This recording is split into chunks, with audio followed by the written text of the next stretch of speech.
और चलिए आगे बढ़ेंगे। विश्व के दो ताकतवर नेता 25 जनवरी यानी कि आज गुलाबी नगरी जयपुर के दौरे पर रहेंगे। प्रधानमंत्री नरेंद्र मोदी, फ्रांस के राष्ट्रपति इमैनुअल मैक्रो आज जयपुर आ रहे हैं। राजस्थान सरकार ने राजस्थानी परंपरा के मुताबिक शाही अंदाज में मेहमानों के स्वागत के लिए व्यापक इंतजाम किए हैं। फ्रांस के राष्ट्रपति करीब 3:15 बजे आमेर पहुंचेंगे। राष्ट्रपति मैक्रो आमेर महल में शाम 5:15 बजे तक फोर्ट का भ्रमण करेंगे। फ्रांस के राष्ट्रपति का जलेबी चौक पर शाही लवाजमे के साथ हाथी और राजस्थानी लोक कलाकारों की प्रस्तुति के साथ स्वागत किया जाएगा। आमेर फोर्ट में मैक्रो फ्रांस के स्टूडेंट से भी संवाद करेंगे और 5:30 बजे शाम को फ्रांस के राष्ट्रपति मैक्रो और पीएम मोदी के बीच मुलाकात होगी। जंतर मंतर स्मारक पर दोनों दिग्गज नेताओं के बीच चाय पर चर्चा होगी, वार्ता होगी और इसके बाद पीएम मोदी और मैक्रो त्रिपोलिया गेट से रोड शो करेंगे। रोड शो बड़ी चौपड़ सांगानेरी गेट से होते हुए अल्बर्ट हॉल पहुंचेगा। इसके बाद दोनों दिग्गज नेता रामबाग होटल के लिए रवाना होंगे। आपको बता दें कि पीएम और फ्रांस के राष्ट्रपति के दौरे को देखते हुए आमेर फोर्ट और जंतर मंतर बंद रहेगा। फ्रांस के राष्ट्रपति पर्यटन उत्पाद की खरीदारी भी करेंगे। पर्यटन विभाग की ओर से मैक्रो को मार्बल के हाथी भी भेंट किए जाएंगे। दोनों दिग्गज नेताओं के आगमन पर सुरक्षा एजेंसियां हाई अलर्ट मोड पर है। तो आज दो दिग्गज नेता यानी कि प्रधानमंत्री नरेंद्र मोदी और फ्रांस के राष्ट्रपति इमैनुअल मैक्रो राजकीय दौरे पर भारत आ रहे हैं, यानी कि गुलाबी नगरी जयपुर आएंगे। और साथ ही आपको बता दें कि बड़ा कार्यक्रम ये रखा गया है। अलग अलग समय पर कार्यक्रम प्रस्तावित कर दिए गए हैं। चाय पर चर्चा भी की जाएगी। जगह जगह भ्रमण के लिए भी जाएंगे और आपको बता दें कि रामबाग होटल के लिए भी वो रवाना होंगे। वहां कुछ देर ठहरेंगे। रोड शो होगा और रोड शो अलग अलग जगह से होता हुआ गुजरेगा। बड़ी चौपड़ सांगानेरी गेट से होते हुए रोड शो आगे बढ़ेगा अल्बर्ट हॉल तक और वहां कुछ कार्यक्रम होगा। और आपको बता दें कि इन दोनों ही बड़े और दिग्गज नेताओं के लिए जैसे ही इनके आगमन की चर्चा हुई, तैयारियां शुरू हो गई।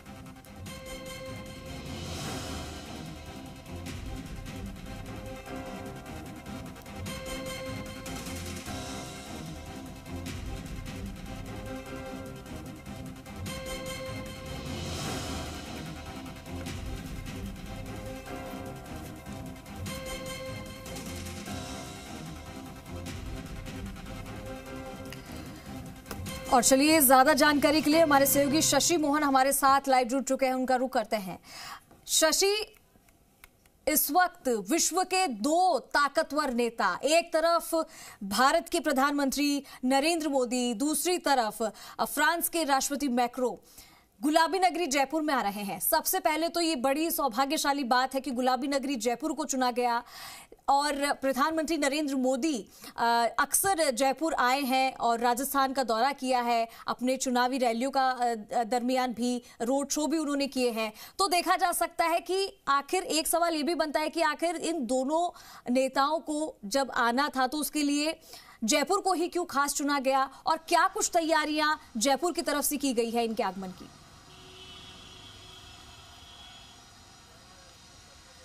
देखिए, जब दो राष्ट्राध्यक्षों की मुलाकात होती है तो उसके अलग मायने होते हैं और जब कोई मेहमान के रूप में आता है तो उसकी अगवानी के लिए राजस्थान से बेहतर और कौन सी जगह हो सकती है, क्योंकि यहाँ अतिथि देवो भव की भावना है। मेहमान को पावना माना जाता है और उसे कहा जाता है पधारो हमारे देश। तो पधारो हमारे देश की भावना को साकार करते हुए प्रधानमंत्री नरेंद्र मोदी आज यहाँ पर फ्रांस के राष्ट्रपति इमैनुअल मैक्रो से बातचीत करेंगे, अगवानी करेंगे। साथ में आप ये देखिए कि मैक्रो यहाँ के पर्यटन स्थलों का जायजा लेंगे, वहाँ घूमेंगे, आमेर जाएंगे, जंतर मंतर देखेंगे। जंतर मंतर दुनिया की सबसे बड़ी ऑब्जर्वेटरी, वो वेधशाला जो खगोलीय घटनाओं के आधार पर चलती है।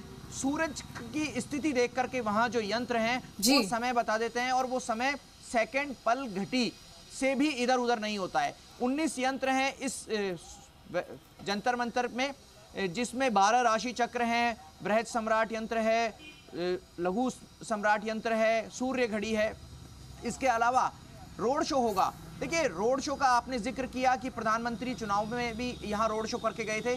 चुनावी रोड शो कुछ लेने के लिए था, जनता से वोट लेने थे, लेकिन ये रोड शो अलग मायने में होगा। ये रोड शो यहाँ के लोगों को कुछ देने के लिए है। आप ये भी देखिए कि जब प्रधानमंत्री लक्षद्वीप जाते हैं और वहां उनका फोटो सेशन होता है, वो फोटो शूट होता है समुद्र के किनारे, तो लक्षद्वीप दुनिया के मानचित्र पर, हिंदुस्तान के मानचित्र पर, टूरिज्म सर्किट पर उभर कर आता है और वहां टूरिज्म का बूम आता है। और ऐसा ही जयपुर का भविष्य दिख रहा है। यहाँ के लोगों को क्या दे सकते हैं पीएम? यहाँ के लोगों को रिटर्न गिफ्ट के रूप में पीएम दे सकते हैं टूरिज्म का बूम। टूरिज्म का बूम किस लिए? क्योंकि दुनिया के जो सैलानी हिंदुस्तान आते हैं उनमें से 70% से ज्यादा सैलानी जयपुर जरूर आते हैं, क्योंकि दिल्ली, जयपुर और आगरा का गोल्डन ट्रायंगल माना जाता है। दिल्ली देश की राजधानी है, आगरा में ताजमहल, लाल किला, जो आगरा का किला है वैसे लाल पत्थर वाला, उसकी जैसी अद्भुत कलाकृतियां हैं, और उसके साथ में जयपुर, ये गोल्डन ट्रायंगल में आते हैं क्योंकि जयपुर के और राजस्थान के फोर्ट एंड पैलेसेस जो हैं वो इससे अद्भुत फोर्ट एंड पैलेसेस राजस्थान के अलावा और कहीं भी नहीं हैं। जयपुर में आमेर घूमेंगे, जंतर मंतर घूमेंगे, हवा महल जाएंगे। हवा महल बैठने के अलग मायने हैं, वहाँ चाय पी जाएगी, वहाँ हैंडीक्राफ्ट खरीदा जा सकता है इमैनुअल मैक्रो की तरफ से, हैंडीक्राफ्ट के आइटम, क्योंकि राजस्थान का हैंडीक्राफ्ट अपने आप में अलग अहमियत रखता है। चाय की अहमियत नहीं है, लेकिन चाय के बाद जो पेमेंट किया जाना है वो संभवतः यूपीआई से होगा। और दुनिया में जिस तरीके से भारत बढ़ती हुई अर्थव्यवस्था के रूप में आगे आ रहा है, जिस तरीके से यूपीआई पेमेंट की संख्या टॉप 5 देशों में हो गई है हिंदुस्तान की स्थिति शुमार, वो एक क्रांतिकारी कदम माना जा रहा है। और मैक्रो को जो यूएनओ के 5 स्थायी सदस्यों में है जी, उनको ये दिखाने के लिए कि भारत किस तरीके से प्रगति कर रहा है, चाय वाला भी यूपीआई पेमेंट ले रहा है। और हवा महल वो स्मृति जो राजा राम सिंह की तरफ से अकाल राहत कार्यों के लिए बनाया गया था। यानी सरकार यहाँ हमेशा, चाहे राजा महाराजाओं की रही हो, चाहे राजतंत्र रहा हो, चाहे लोकतंत्र रहा हो, जनता की सेवा की भावना से रही है, ये मैसेज जाएगा। जंतर मंतर, आमेर और जयपुर, इसलिए आप बिल्कुल शशि, और हर लिहाज से ये दौरा भी कह सकते हैं कि बेहद खास है। आप हमारे साथ बने रहिए, आपसे और डिटेल्स हम लेंगे। दामोदर हमारे सहयोगी हमारे साथ जुड़ चुके हैं। दामोदर, फिलहाल तो आपकी मौजूदगी कहाँ है ये बताइए, और साथ ही ये बताइए कि प्रधानमंत्री नरेंद्र मोदी और मैक्रो का जो ये दौरा रहने वाला है, किस तरीके से इस राजकीय दौरे को गुलाबी नगरी उसको लेकर तैयार है, क्या कुछ तैयारी की जा चुकी है, और फिलहाल जहां पे आप मौजूद हैं वहां पर क्या स्थिति है? क्योंकि देखिए बेहद ही अहम दौरा है, और फ्रांस से जो मेहमान आ रहे हैं, अब तक जो भी बाहर से, विदेशों से मेहमान आए हैं, उनकी अगुवाई के लिए भी प्रधानमंत्री मोदी जाते हैं, और अक्सर देखा है कि गुजरात में ही होती है, लेकिन इस बार भारत आए हैं और जयपुर नगरी को चुना है इसके लिए।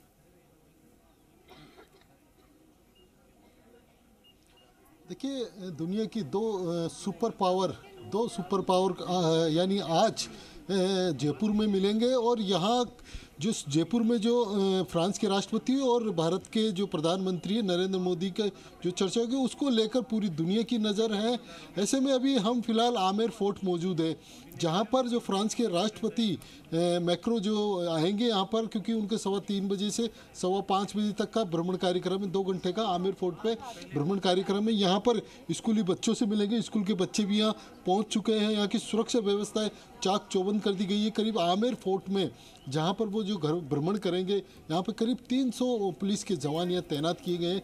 चप्पे चप्पे पर पुलिस के जवान तैनात किए गए हैं, आने जाने वालों पर नज़र बनाए हुए हैं सीसीटीवी कैमरे द्वारा, और इसके साथ जो पुलिस के जवान हैं उनकी चेकिंग होने के बावजूद उनको चेक करने के बावजूद ही अलाउ किया जा रहा है। तो आप देख सकते हो जो ये आमेर फोर्ट है, इस आमेर फोर्ट में जगह जगह जवान तैनात किए। आमेर फोर्ट के चारों ओर पहाड़ी है, और पहाड़ी पे भी वॉच टावर बने हुए हैं, उन वॉच टावर में भी जवान तैनात किए गए हैं।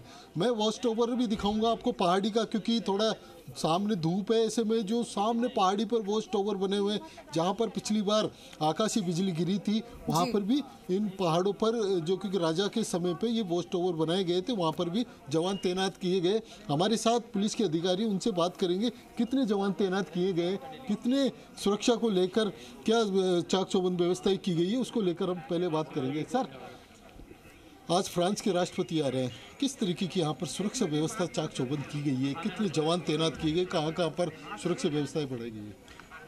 हाँ, आज आमेर महल में महामहिम राष्ट्रपति फ्रांस आएंगे, उनके लिए हमने सुरक्षा चाक चौबंद की है। आमेर एरिया में घाटी गेट से लेकर आमेर महल तक route lining, high rise building, towers, Amer Mahal, Jaleb चौक, पीछे पिकेट्स, पूरे कस्बे में फिक्स पिकेट्स, कुल मिलाकर के करीब 400 जवान तैनात कर रखे हैं। सर, कितने बजे का रहेगा और किस तरीके से जो आने वाले लोग हैं, जो गेस्ट भी बुलाए हैं, स्कूली बच्चे बुलाए हैं, उनकी जांच किस तरीके की जाए आने जाने वालों को?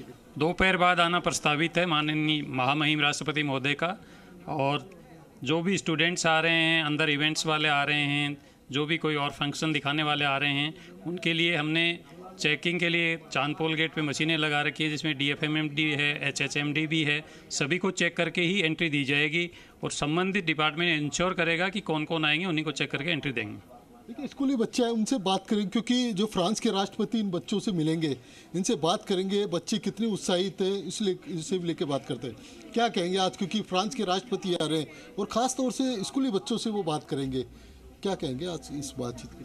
हम बहुत ज़्यादा एक्साइटमेंट हो रहा है, बहुत ज़्यादा अच्छा लग रहा है, क्योंकि मैं पहली बार एज माई ओन एक्सपीरियंस में पहली बार फ्रेंच के प्रेसिडेंट प्राइम मिनिस्टर से मिलने जाऊंगी। So I am really excited for that. आप क्या कहेंगे, जब राष्ट्रपति से मिलोगे, बातचीत होगी, तो क्या अपना एक्सपीरियंस? हमें स्कूल में फ़्रेंच पढ़ाई जाती है, तो मेरा ये पूरी कोशिश रहेगी कि मैं उनसे फ़्रेंच में बात करूं, अगर हमें मौका मिलता है ऐसा तो, और ये पूरी लाइफ का अंदर एक मेमोरेबल एक्सपीरियंस तो रहेगा। Thank you. सभी बच्चे आप लोग फ्रेंच से बात करते हैं, तो फ्रेंच में किस तरीके से बात करोगे, उनकी अगवानी कैसे करोगे, कैसे स्वागत के लिए उनको आप इंट्रोडक्शन देंगे सबसे पहले अपना, जो हमने फ्रेंच में सीखा है, हमारे टीचर्स ने जो हमें सिखाया है, ग्रीटिंग्स कैसे देंगे, उनसे पूछेंगे, उनके कल्चर के बारे में पूछेंगे, उनसे एक्सचेंज प्रोग्राम उनसे करेंगे अपने उनके कल्चर के बारे में। जैसे वो कहेंगे आके ही बोंजूर या वहाँ का नमस्ते, तो आप कैसे उनका रिप्लाई करेंगे? Bonjour sir. Then he will be asking, I will be asking that how are they, like comment वो आपने वो their name and like that. इसका मतलब क्या हुआ आपने? comment वो आपने what's their name? What's the name of the person? देखिए, जो बच्चे हैं या पहुंचे हैं, जो बिरला स्कूल के बच्चे हैं, दामोदर, बच्चों में खासा उत्साह देखने को मिल रहा है और वो बेहद ही उत्सुक नजर आ रहे हैं और कह रहे हैं कि अगर वो आएंगे तो उन्हीं की भाषा में वो उनसे बातचीत करेंगे अगर उन्हें मौका मिलता है। तो अपने आप में कि बहुत गर्व की बात होती है कि विदेशी मेहमान आ रहे हैं और राष्ट्रपति आ रहे हैं, उनसे मुलाकात हो, इतनी बड़ी बात है। लेकिन यहाँ पे छोटे छोटे बच्चे हैं जो ये खुशी जाहिर कर रहे हैं कि अगर वो आएंगे, हमसे मुलाकात होगी तो हम उनसे बातचीत भी करेंगे। आप हमारे साथ बने रहिए। शशि मोहन हमारे सहयोगी हमारे साथ बने हुए, मैं फिर से उनका रुख करूंगी। शशि, 26 जनवरी को फ्रांसीसी राष्ट्रपति गणतंत्र दिवस की परेड में बतौर चीफ गेस्ट शामिल होंगे और छठे ऐसे राष्ट्रपति होंगे जो भारत में गणतंत्र दिवस की परेड में चीफ गेस्ट के तौर पर शामिल हो रहे हैं। इससे पहले साल 2023 में पीएम मोदी फ्रांस की बटालिस्ट डे परेड पर गए थे चीफ गेस्ट बनकर, और आज ये सौभाग्य इनको प्राप्त हो रहा है कि ये भारत आ रहे हैं। तो किस लिहाज से इनका ये दौरा भारत में, फिर रोड शो, फिर अलग अलग कार्यक्रम, राजस्थानी परंपरा के अंदर सब कुछ होगा, और कितना महत्वपूर्ण इसे बनाने की कोशिश की गई और भारत और फ्रांस के रिश्तों को और कितनी मजबूती मिलेगी इससे? देखिए, भारत और फ्रांस के रिश्तों में मिठास घुलेगी इस दौरे से, इसमें कोई दो राय नहीं है। और जब जंतर मंतर पर हाईटी के समय दोनों राष्ट्राध्यक्ष मुलाकात करेंगे तो खाने में जयपुर का प्रसिद्ध घेवर रखा गया है नाश्ते में, और जयपुर की फीनी जो खासतौर से सांभर से मंगवाई गई है, सांभर की फीनी प्रसिद्ध है, वो रहेगी। और गजक जयपुर की जो सर्दी के मौसम में कहा जाता है सर्दी का मेवा है, वो गजक रहेगी। लेकिन इसके इतर आप देखिए कि इन सब चीज़ों के लिए बड़ा मार्केट मिले, इसके ऊपर काम होगा। प्रशांत महासागर में सुरक्षा और मजबूत हो सके, उसके ऊपर काम होगा। आपको ध्यान होगा कि राफेल जो बहुचर्चित विमान रहा है, भारतीय वायुसेना का जो विमान है, फ्रांस से लिया गया है। उसको लेकर भले ही देश में राजनीति होती रही हो, लेकिन राफेल के लिए आगे तकनीकी एक्सचेंज क्या हो सकता है, इस पर बातचीत होगी। दोनों देशों के आपसी कारोबार में किस तरीके से बढ़ोतरी हो सकती है, किस तरीके से साझा स्ट्रेटजी के साथ में दोनों आगे बढ़ सकते हैं, इस पर बातचीत होगी। भारत में आने वाले पर्यटकों में सबसे ज़्यादा, राजस्थान में आने वाले पर्यटकों में सबसे ज़्यादा संख्या फ्रेंच और जर्मन पर्यटक की रहती है। आप स्थिति का अंदाजा इसी से लगा सकते हैं। अभी दामोदर बात कर रहे थे तो बच्चे फ्रेंच में बात कर रहे थे। हिंदुस्तानी बच्चे चाइना की मंडारिन कम सीखते हैं, फ्रेंच ज्यादा सीखते हैं। और सीबीएसई में आपको ध्यान होगा कि संस्कृत जो तृतीय भाषा का विषय होता है, उसके साथ अगर आप संस्कृत नहीं लेते हैं तो आप फ्रेंच ले सकते हैं। उससे आप भारत और फ्रांस के रिश्तों की गर्माहट और रिश्तों की अहमियत समझ सकते हैं। एक और आप देखिए कि अंतर्राष्ट्रीय स्तर पर भारत की जो स्वीकार्यता है, जब डोनाल्ड ट्रंप आते हैं तो प्रधानमंत्री मोदी अगवानी करते हैं और ट्रंप मोदी की शान में कसीदे पढ़ते दिखाई देते हैं। जब 2018 में हैदराबाद हाउस में इजराइल के प्रधानमंत्री नेतन्याहू से उनकी मुलाकात होती है तो वो मोदी को क्रांतिकारी नेता बताते हैं। जब अक्टूबर 2019 में चेन्नई के महाबलीपुरम में चीन के राष्ट्रपति शी जिनपिंग से मुलाकात होती है तो भारत चीन संबंधों में नया अध्याय जुड़ता है, क्योंकि वो डोकलाम के बाद की मुलाकात थी। तब भी भारत की सुप्रीमेसी, भारत की जो अधिष्ठाता था वो स्वीकार्यता हुई थी। और आज जब मैक्रों के साथ में प्रधानमंत्री यहाँ पर होंगे तो दुनिया के टूरिज्म मानचित्र पर एक बार फिर से जयपुर उभरेगा, राजस्थान उभरेगा, यहाँ का हैंडीक्राफ्ट्स उभरेगा, देश की जो प्रगति है यूपीआई सिस्टम के तहत पेमेंट की वो उभरेगी, और जो हमारे आतिथ्य की बात है वो दुनिया भर में जाएगी। तो राजस्थान को टूरिज्म का फायदा तो होगा ही, साथ में देश से जो इंपोर्ट होने वाली चीजें हैं उसमें भी बढ़ोतरी होगी। तो अंतर्राष्ट्रीय व्यापार जब बढ़ेगा तभी भारत 5 ट्रिलियन इकोनॉमी की तरफ बढ़ेगा और दुनिया की तीसरी आर्थिक महाशक्ति की तरफ बढ़ेगा। इन सब चीजों के लिए अपेक्षा की जा रही है कि जब इमैनुअल मैक्रों और प्रधानमंत्री नरेंद्र मोदी की मुलाकात होगी तो नए आयाम गढ़े जाएंगे, नए मुद्दों पर बातचीत होगी। और खास तौर से जो चाइना, पाकिस्तान, अफगानिस्तान होते हुए कारोबार का दुनिया का सबसे पुराना सिल्क रूट कहलाता है, उसके विकल्प पर जो पिछले दिनों बातचीत हुई उसमें और ज्यादा प्रगति होगी। जो सी ट्रांसपोर्ट और लैंड ट्रांसपोर्ट है उसके कॉम्बिनेशन से किस तरीके से जो स्वेज नहर का विकल्प निकाला जा सकता है, बिल्कुल बातचीत होगी। शशि, जयपुर वैसे तो पूरी दुनिया भर में एक पर्यटन स्थल के रूप में माना ही जाता है, लेकिन पीएम मोदी की लोकप्रियता इस शहर को भी वहां पहुंचा देगी जहां पे अभी जिस तरीके से बातचीत हम कर ही रहे थे कि एक नए पर्यटन और निवेशकों को लेकर जहां पे पहुंचाती है। लक्षद्वीप का जैसे मामला सामने आया था, एक तस्वीर ने पूरी दुनिया में तहलका मचा दिया था। तो निवेशकों के लिए भी जब अगर जयपुर में कोई विदेशी मेहमान आता है और इस तरीके से रोड शो होते हैं और आपसी संबंध, आपसी मेल तो होता ही है, लेकिन निवेशकों का भी बड़ा एक योगदान इसमें माना जाता है। जयपुर सवाई के लिए प्रसिद्ध है। देखिए, जयपुर सवाई के लिए प्रसिद्ध है। जो सवाई जयसिंह जिनके ऑब्जर्वेटरी पे आज मैक्रो पहुंचेंगे, वो जब औरंगजेब के दरबार में गए थे तो औरंगजेब ने उनके दोनों हाथ पकड़ लिए थे सजदा करते समय, और तब औरंगजेब ने कहा कि अब मैंने दोनों हाथ पकड़ लिए, बताइए आप क्या कर सकते हैं। तो उन्होंने कहा कि वो राजपूत हैं, राजपूती परंपरा में जब विवाह करके लाते हैं, अपनी पत्नी के साथ आते हैं तो एक हाथ पकड़ करके विवाह करते हैं और जीवन भर उसकी रक्षा करते हैं। और जब हिंदुस्तान की सल्तनत के औरंगजेब ने यानी सिरमौर ने जब जयसिंह के दोनों हाथ पकड़ लिए तो उन्हें चिंता करने की कोई जरूरत नहीं है। इस पर उन्होंने तत्काल उनके हाथ छोड़ दिए और उन्हें सवाई की उपाधि दी। तो जयपुर वो जगह है जहां बुद्धि में भी सवाए लोग मिलते हैं। और जयपुर का पूर्व राज परिवार जिसकी सदस्य दिया कुमारी प्रदेश की उप मुख्यमंत्री हैं, वो भी इस दौरे में मौजूद रहेंगी। ठीक है। मुख्यमंत्री भजनलाल शर्मा, राज्यपाल कलराज मिश्र भी अगवानी करेंगे, उप मुख्यमंत्री प्रेमचंद बैरवा भी उनकी अगवानी करेंगे। खास यादगार बनाने के लिए यहाँ से हैंडीक्राफ्ट के आइटम भी मैक्रो को गिफ्ट किए जाएंगे। यानी कि तमाम पहलुओं से इस बार का दौरा बेहद ही खास माना जा रहा है और तमाम बड़े दिग्गज नेता भी इस कार्यक्रम में शामिल होंगे। बहुत शुक्रिया शशि आपका इस तमाम जानकारी के लिए, और दामोदर आपका भी बहुत शुक्रिया इस तमाम बातचीत और जानकारी के लिए। और चलिए फिलहाल इस बुलेटिन में बस इतना ही। आप देखते रहिए जी राजस्थान।